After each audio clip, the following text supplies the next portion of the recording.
কাজটা কি ঠিক করলে আদিত্য? কেন? কি ভুল করছি? তুমি আমায় জোর করে বিয়ে করেছো, আবার কিছুক্ষণ আগে অনুমতি না নিয়ে কিস করলে, আর বলছো কি ভুল করেছি? কেন? আমি কি খুব অন্যায় করে ফেলেছি? হ্যাঁ, করেছই তো। আমি কারো করুণা প্রার্থী হয়ে বেঁচে থাকতে চাই না। কালকে আমাকে ডিভোর্স দেবে, নতুবা আমি আত্মহত্যা করতে বাধ্য হব। বলেই মিম কান্না করতে করতে ছাদে চলে যায়। আদিত্য খুবই মিশুক ছেলে। যদিও আদিত্যের জন্ম গরিব পরিবারে, আদিত্য ছোটবেলা হইতে মা, বাবা ও বড় ভাইয়ের খুব আদরেই বড় হয়েছে। তাই দরিদ্র পরিবারে জন্মগ্রহণ করেও অভাবের মুখ দেখে নাই। আদিত্য খুব মেধাবী ছাত্র হওয়ার সুবিধার্থে ঢাকা কলেজে চান্স পায়। তাই খুব সহজে কয়েকটা টিউশনি করিয়ে জীবন অতিবাহিত করতে থাকে, কিন্তু জীবনে খুব একা অনুভব করতে থাকে। কারণ গোটা কয়েক বন্ধু, তাও তারা সারা রাত গার্লফ্রেন্ড নিয়ে মেতে থাকে। তাই আদিত্য গার্লফ্রেন্ড খুঁজতে থাকে, কিন্তু গার্লফ্রেন্ড তো ছেলের হাতের মোয়া নয় যে চাইলাম আর পেয়ে গেলাম। তাই আদিত্য চিন্তা করতে থাকে কিভাবে গার্লফ্রেন্ড পাওয়া যায়। অবশেষে পেয়েও যায় একটা উপায়। আদিত্য চিন্তা করে কাল কলেজে যে প্রথম আসবে তার নাম দিয়ে ফেসবুকে সার্চ দিবে। যে মেয়ে প্রথম আসবে তার সাথে প্রেম করবে।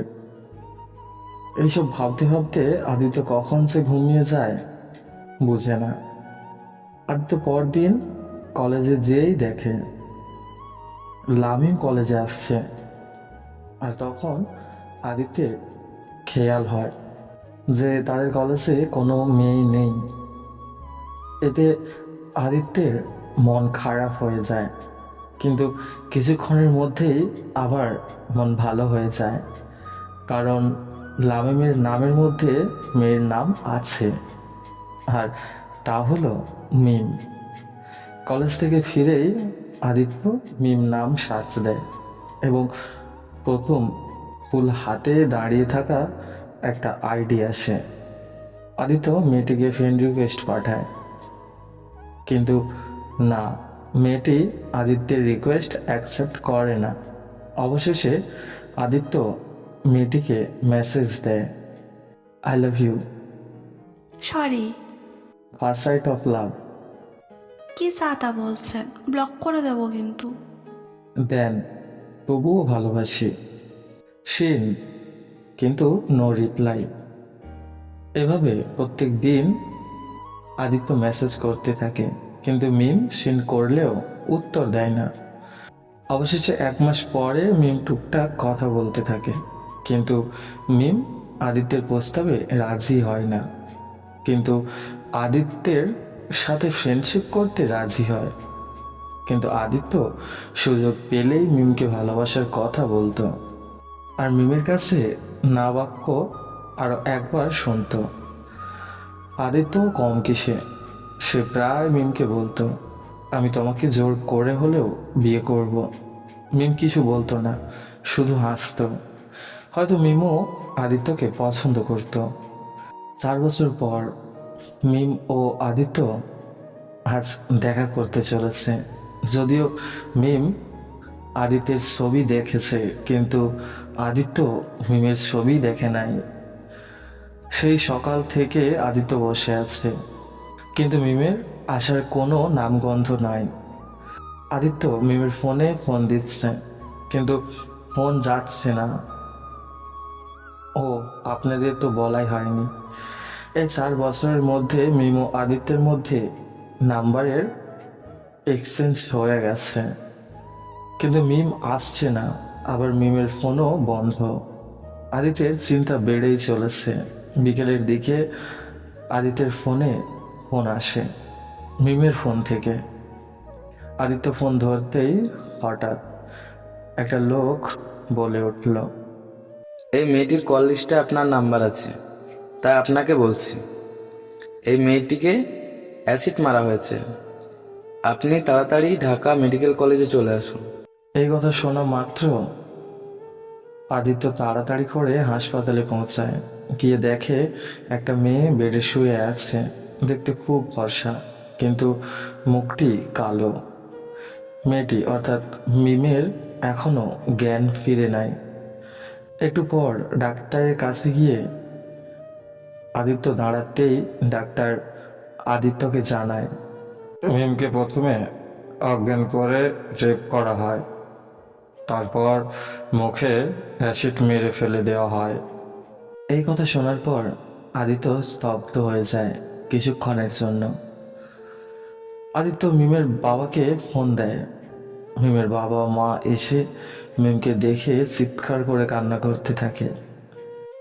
তারপর তারা মিমকে চিকিৎসার জন্য মিমকে দেশের বাইরে পাঠায়। চিকিৎসার পর মিম সুস্থ হয়ে দেশে ফিরে আসে, কিন্তু আদিত্যর সাথে আর তেমন কথা বলে না, বরং আদিত্যকে খুব অ্যাভয়েড করতে শুরু করে।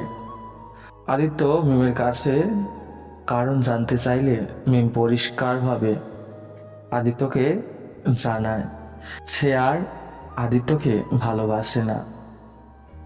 আদিত্য মিমকে ফোন করলে মিম নানা রকম বাজে কথা শোনাতো, কিন্তু তবুও আদিত্য মিমকে নিয়মিত ফোন করত। এভাবে আরো 2 বছর চলে যায়।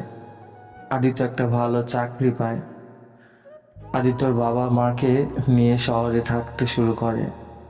বাবা মা বিয়ের কথা বললে আদিত্য মিমের কথা তাদের খুলে বলে।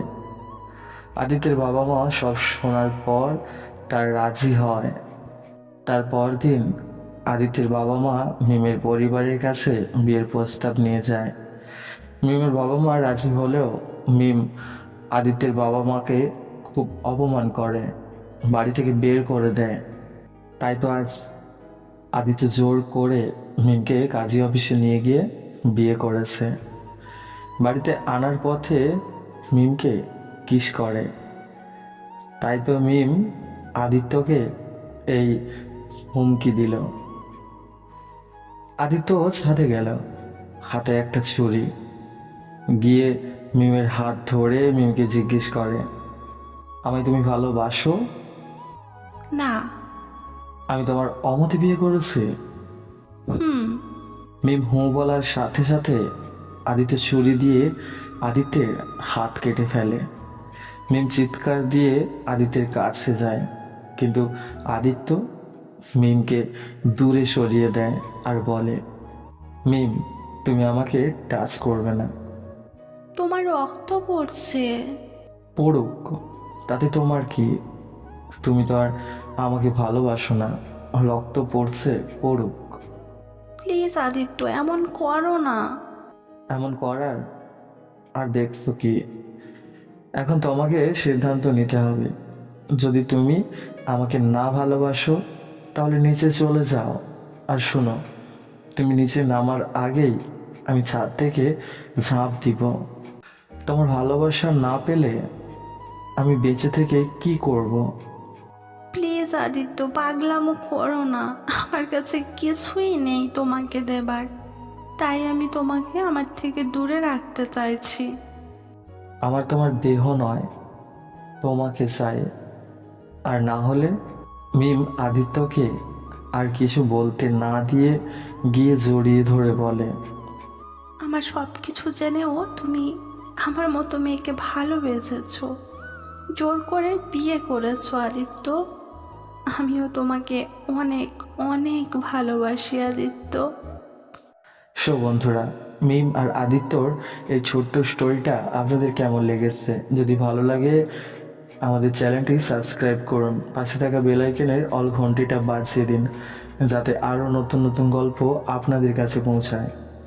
আর হ্যাঁ, একটা লাইক করে কমেন্টে জানিয়ে যাবেন কেমন লাগলো।